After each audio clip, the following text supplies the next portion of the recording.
Hello and welcome to AI Weekly, a place where we have a look at some of the innovation headlines in the Adventist faith community. My name is Bjorn Karlman and I'm your host, joining you from the campus of Newbold College in Berkshire, England. I'm originally Swedish, and technically I'm supposed to be really good with freezing temperatures due to my Viking heritage, but after a few days of bitingly cold weather around here, I've upgraded my hoodie from what you saw last week in our AI Weekly episode, and I've been rushing back to our apartment to blast our heaters and get out of the cold. It feels really good to be at home these days. Speaking of being at home, the Taldy Khan Adventist congregation, located in the South Kazakhstan mission of the Adventist denomination, has launched what they call a Come Back Home program. It's been going for a couple years, and in it, the congregation is praying for and paying special attention to former members of the church that have left. They are welcoming their friends back to their church home. So far, 4 people have been baptized from the Come Back Home program over the last couple years.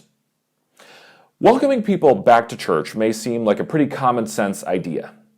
But as we all know, just because something is common sense doesn't mean it's common practice. Well done, guys, for making people feel at home and being hospitable.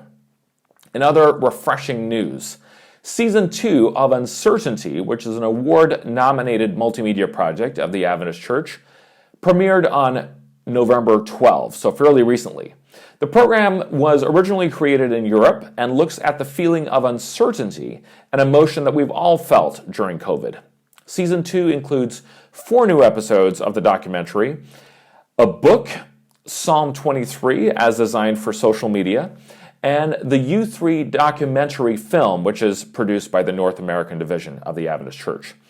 Resources are available in several different languages at the project's website, which is uncertaintyproject.org. Now on to a story about worms, and not the worms you're thinking of. The Adventist Church in the city of Worms, Germany, hosted the first Bible marathon in the city from October 27 to 31 this year.